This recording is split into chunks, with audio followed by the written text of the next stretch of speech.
Most people are sitting on one of the most powerful financial tools ever invented and have no idea. If you've got a phone, then you've got an AI tool that can help you meal plan, create a budget, pay off your debt, and even rewrite your resume. Let's go. Welcome to your Money on Easy mode with Damien.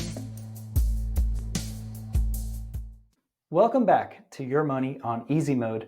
Today we're diving into how AI chatbots like ChatGPT, Claude, or Perplexity can help you take control of your finances in ways that are faster, smarter, and honestly, kind of fun. I promise you this isn't science fiction or a tech bro pitch. These tools are real, they're accessible, and they're wildly successful if you know how to use them. Today we'll be talking about creating a meal plan on a budget, the best way to pay off your debt, updating your resume in just seconds, and a whole lot more. So no, today we're not talking about letting a robot run your bank account. We're talking about how you can use AI tools that are free as your financial sidekick. It's about giving you an extra brain to help you make decisions without burnout. Let's dive in. Before we dive into all the cool ways to use chatbots, let's talk about what they actually are. Most of today's advanced AI assistants, like ChatGPT, Claude, and Perplexity, are built on something called a large language model, or an LLM. An LLM is basically a very advanced and sophisticated text prediction engine. It's trained on huge amounts of data from across the internet, books, magazines, articles, and more, to learn how humans use language. Now, there's plenty of controversy around how these LLMs get their data. In fact, it appears that many of them have used copyright data to train their models, and there are lots of lawsuits out there about this topic. We're leaving aside the legal implications today, and I'm just teaching you what they are and how you can use them in your life. So think of LLMs like a supercharged autocomplete system. But instead of just finishing your sentence, it can write an entire essay, solve math problems, or help you rewrite your resume, or walk you through a financial strategy. Here's another way to think about LLMs.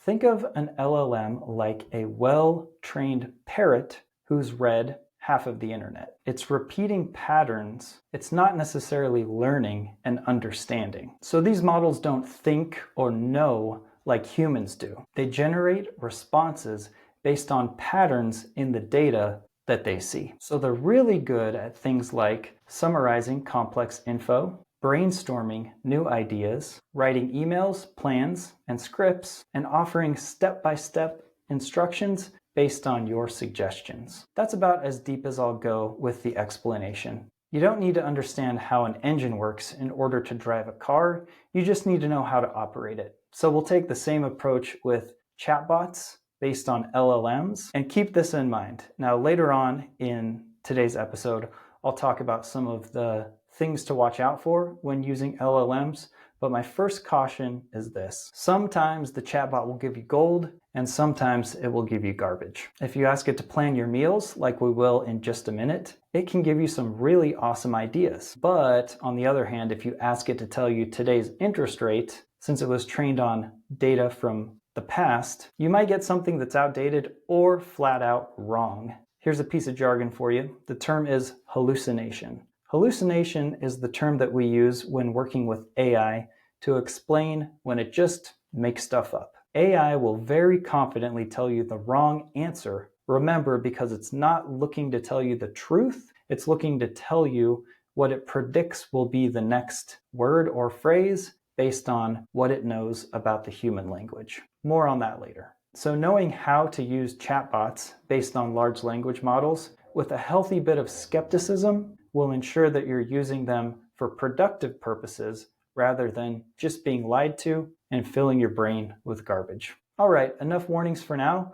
Let's jump into some use cases. Let's look at some specific ways that AI and chatbots like ChatGPT can help improve your financial life. All right, here we are. This is ChatGPT. I have a ChatGPT subscription. I'm not telling you it's the best chatbot out there. It's just one of the originals. It comes from a company called OpenAI, who has pioneered a lot of AIs using large language models. But there are competitors out there like Google's Gemini a product called Claude, and another product called Perplexity. All of these are very competitive. There's no clear winner in this field yet. So don't use ChatGPT just because I do. It's just what I'm used to, and it's one of the oldest players in the field. So when you're interacting with a chatbot, you'll be taken to a chat window like this one, where you can start prompting or talking to the chatbot. I don't know about you, but meal planning can feel like a second job that I never signed up for. Brainstorming things like meal plans is an area where chatbots can really shine. So let me show you a simple prompt to get started, and let's see how ChatGPT does.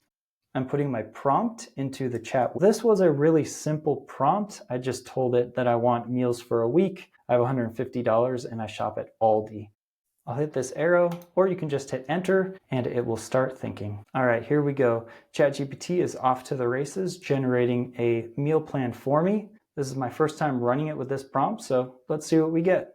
I won't read the whole thing, but let's scroll through it to get an idea of the kind of responses we can get when we ask for a meal plan. All right, here's a family-friendly, budget-conscious weekly meal plan for a family of 4. Total grocery budget $150. All the pricing in mind. Weekly meal plan: breakfast, lunch, dinner. Breakfast: oatmeal, eggs and toast, pancakes, Greek yogurt. Lunches: mix and match. Dinners: they've got separate dinners for each day of the week. Monday: chicken stir fry. Tuesday: taco night. Love taco night. Friday: homemade pizza. And then we have our Aldi shopping list with estimated prices included. Chicken thighs, 5 pounds, $7.50. I have no idea if that's accurate. Neither does ChatGPT. It might be making up those prices based on some real information that it has, or it could just be pulling it out of its metaphorical behind. All right, fruits, veggies, pantry and extras. So the prices might not be accurate, but it does have each of the items grouped into areas by inside the grocery store. So that can be really useful when creating our shopping list. Helps us get through the grocery store much more efficiently. All right, and then it tells us the budget for all of that. And then it asks us if we want more. Do we want to print this out? Do we want some kid-friendly options to swap out for it? Do we have any specific dietary needs? So this was a really simple prompt. I just told it that I want meals for a week. I have $150 and I shop at Aldi. And it gave us this information.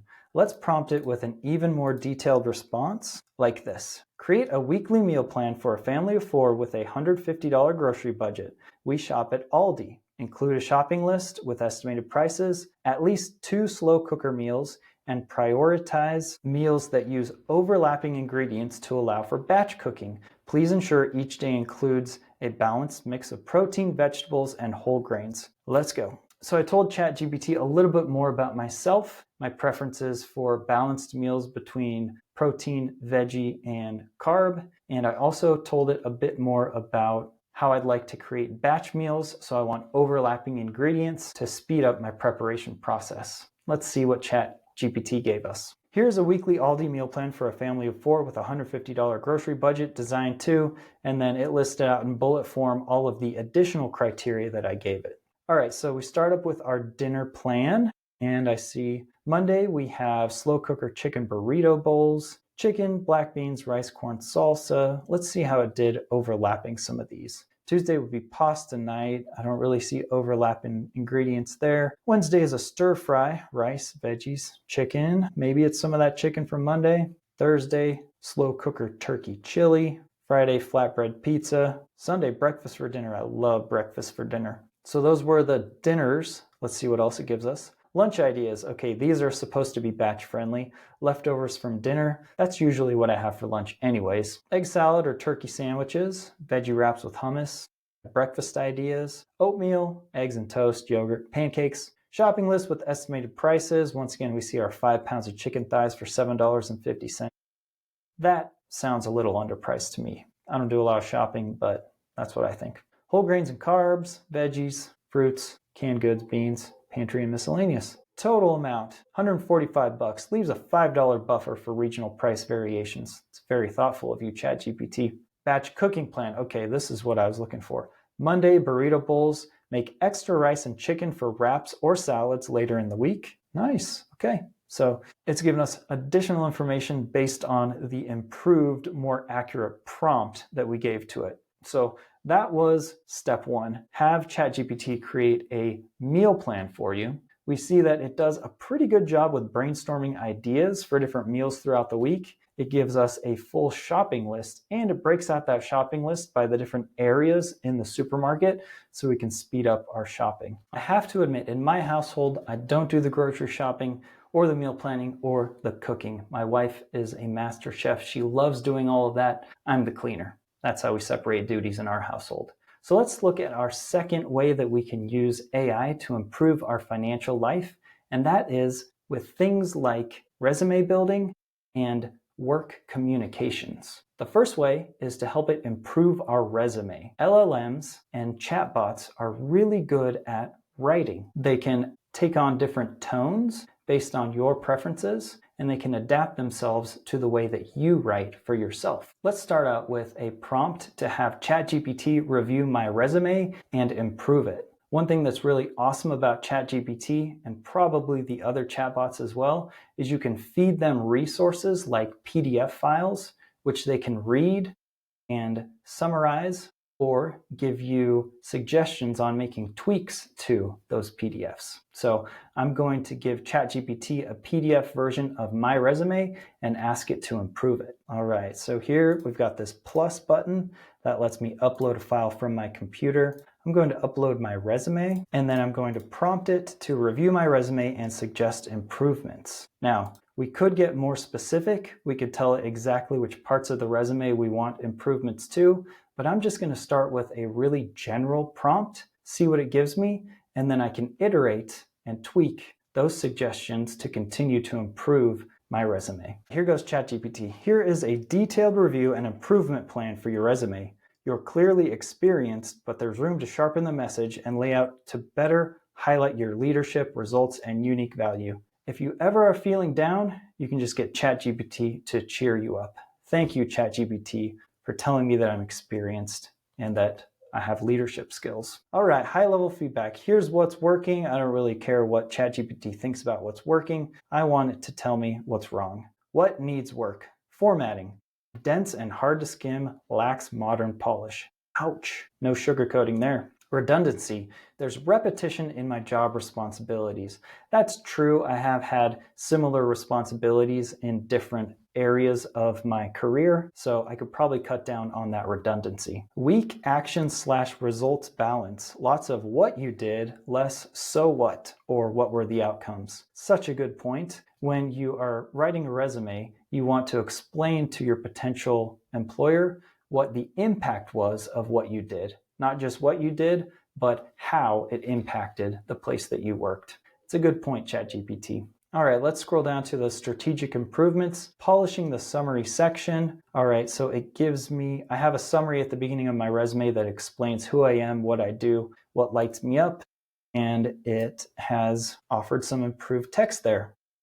If I had more time, I would review that and see if I liked it or not. And if I liked it, but it wasn't perfect, then I could tell ChatGPT to iterate on that and improve it even more. All right, it's got an example rewrite of the different sections of my experience, and it wants me to improve my formatting, limit it to 2 pages max, wants me to highlight my certifications in a different way, and there are additions that I could add on to it.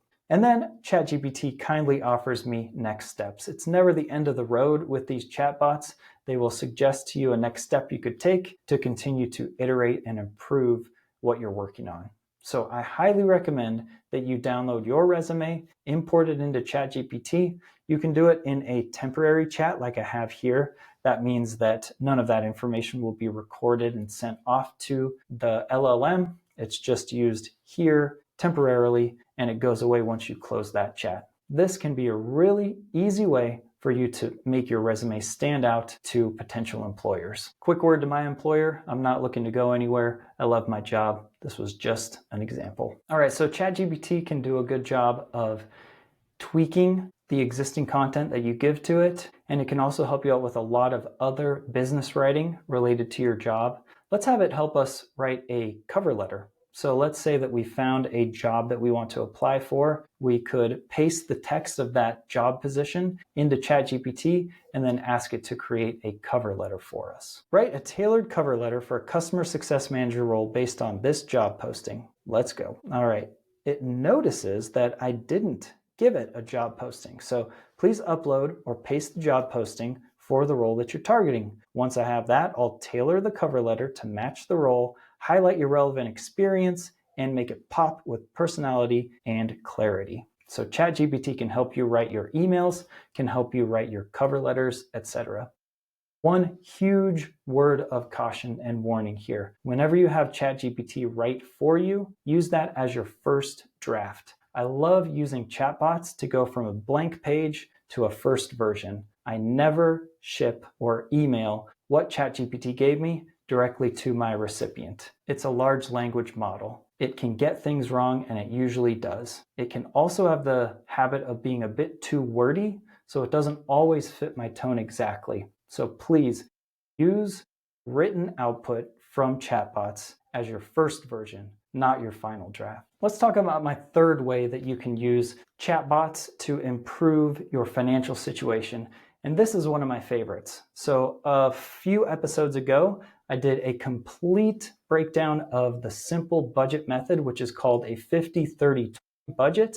I gave some examples and walked you through how to set up your 50-30-20 budget. Well, what if you could tell a chatbot to create your budget for you? Let's do it right now. All right, here's the prompt to help us create our budget. I make $5,000 per month after taxes. My rent is $1,800, groceries are $600, car payments $400, and I want to save 20% of my income. Help me create a monthly budget based on the 50-30-20 method. Here we go. It reminds us what the 50-30-20 budget is. That is 50% towards your needs, which would be $2,500, 30% towards wants or discretionary expenses, which in this case is $1,500, and then 20% towards savings or $1,000. Now, does that math add up? It does. That adds up to $5,000 per month. So let's first take a look at our fixed expenses. They are $1,800, $600, and $400. Yikes. We are $300 over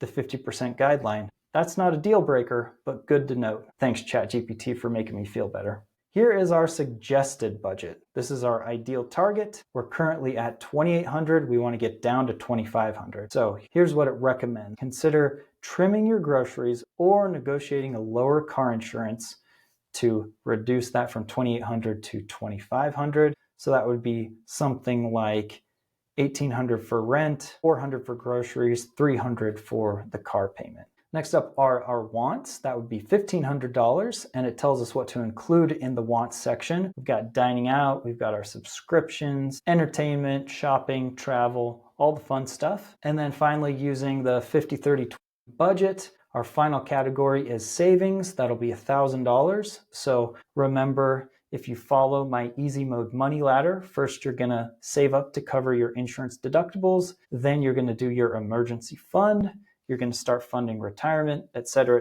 as you climb the easy mode money ladder. And ChatGPT tells us those steps here. So it says to fund your emergency fund up to 3 to 6 months worth of expenses. And then we start doing our investments for retirement. And then we start saving for our shorter or midterm goals. It even gives us some pro tips to take behavior out of the equation. We can automatically transfer that money over to our savings account as soon as we get paid. So there's no temptation to spend our savings on things that we shouldn't. It also tells us that there are apps out there like You Need a Budget, my personal favorite budgeting app, to help us make sure that we stick to our budget. And then of course, it's going to ask us a question or give us a next step to continue the conversation and get better at creating our budget. Isn't that cool? You can tell it how much money you have, what some of your expenses are, what type of budget you like to follow, and boom, it will give you a full plan in a matter of seconds. Now, I shouldn't need to say this, but who knows? Never give ChatGPT your bank information. Don't give it your login. Don't give it your passwords, please. Keep the data as anonymous or generic as possible. Okay, here's the final one that I'm going to do a deep dive in. This is the final example of how you can use chatbots, AI, to improve your financial life. and that is to help you create a debt payoff plan. I've done many videos on the best way to pay off your debt. I've talked about the debt snowball method, which is where you pay off the loan with the smallest balance first. That's how you get some easy wins, and then you snowball those payments up to the higher ones. I've also talked about the debt avalanche method, which is where you pay off the one with the highest interest rate first. That guarantees that you pay the least amount of interest when paying off your debts. However, let's make our lives simple. Let's tell ChatGPT what our loans are, how much their interest rates are, and then ask it to create a debt payoff plan for us. Here's the prompt. I have 3 credit cards, $5,000 at 18% interest, $3,000 at 22% interest, and $1,200 at 12% interest. I can put $800 per month towards my debt. Please recommend a debt payoff strategy using either the avalanche or snowball method. Include how long each option would take and how much interest I'd pay, and suggest tips to speed up the process. All right, so ChatGPT is restating my prompt to make sure it got it right. It lists out my 3 credit cards, the balance on those, and the interest rates. Also notes that I have $800 to spend each time. So it lists out both methods, the avalanche method, which tackles highest interest rate debt first. So it starts off with credit card B, which had 22%, then A, which had 18%, then C with 12%. So it got that one right. If we go by the avalanche method, it will take 11 months and I'll pay $533 in interest. Let's compare that to the snowball method. That is the smallest balance first. So that would be credit card C at $1,200, then B at $3,000, then A at $5,000. So it got that order right as well. The total time it would take using the snowball method is also 11 months, but I would pay $614 interest. So who wins? It recommends the avalanche method, which is always going to be the mathematically beneficial method. We'll pay off debt in the same time, but we'll save $81 in interest by going with the avalanche method. Then it gives me some what it calls optional boss mode tips in order to speed up the process. Sell unused stuff, find a side hustle, try to negotiate a rate reduction, or I could even try to refinance all of that with a personal loan that would hopefully have a lower interest rate than all of those credit cards. I've personally put a lot of time and effort into educating you about the different payoff methods. Now that you know those methods, you can have ChatGPT do the math for you to tell you which one would be more beneficial and why. Just seeing those steps laid out for you can make something that can feel super overwhelming, like paying off a debt, very doable. Okay, that was it for the deep dives. I hope those were super useful. Here are 3 more quick freebies for ways that AI can improve your financial life. The first one is to ask it to explain financial concepts to you. For example, explain index funds like I'm 12 years old. If you ask ChatGPT that question, it's going to give you a long essay about what index funds are, and it will explain it to you at a middle school reading level. Chatbots and AI can also help you do market research. For example, they can compare the pros and cons of different index funds for you. VTI and SPY are both different index funds which have some similarities, but also some differences. So you could ask ChatGPT to summarize the pros and cons of VTI versus SPY. This is a really powerful use of AI. Don't ask AI questions like, which stock should I pick? Go to it with some options and ask it to weigh those different options against each other so that you can have the facts to make your own decision. And then the last freebie is to help you plan out itineraries. I haven't tried this much, but I have an upcoming trip to Las Vegas, and I want to see how good of a job ChatGPT can do with helping me create an itinerary. So here's an example. Create a 3-day family itinerary for 4 in Chicago for under $600. Try out these prompts and let me know what answers you get. Before we wrap it up today, I wanted to give you some strong cautions about responsible use of AI and chatbots. Remember that I said it's like a well-trained parrot who's read half the internet. It can spit information back at you without really understanding what it's talking about. That's one of the main problems with large language models. What they call in the industry hallucinations, which just means it makes up baloney. It can make up things that are simply not true. So in order to combat hallucinations, ask ChatGPT the same question in different ways and see if it gives you the same answer each time. If you prompt it multiple times looking for the same answer and it gives you the same answer, you can be more confident that it's telling you the truth. Or even better, give the same prompt to a few different chatbots and see if their answers converge. Remember, chatbots are trained on books and the internet. They don't know what's true, they just know what's frequently mentioned on the internet or in books. Security can also be a big concern. You saw when I was using ChatGPT that I was using temporary chats. That means that the information I put in there only persists for the duration of that chat. Once I close that chat, that information goes away. Or at least that's what OpenAI tells me. Are they telling me the truth? I don't know. I'm not a conspiracy theorist, but I do want to be skeptical and cautious about what information I put on the internet into these chatbots. So whenever possible, anonymize the information that you're putting in there, make it more general, and don't ever give it personally identifiable information, numbers, passwords, etc. And finally, just as a general reminder, use AI as a sidekick. Use it as a brainstorming partner. Don't use it as your source of truth. Use it when you have to go from a blank page to a first draft. Don't use it as a final draft that you then send off into the world representing yourself. Use it with curiosity and with caution. Think of chatbots and AI like a super helpful intern. They're great with ideas, but they still need plenty of supervision. And as we've seen today, AI chatbots can help you with your financial life. If you're staring at a blank budget, you're stressing about your groceries, or you have no idea to pay off your credit cards, a chatbot can help you take the first step. The tools are here, they're in your phone, and they're getting better day by day. So think of AI as your behind-the-scenes money assistant.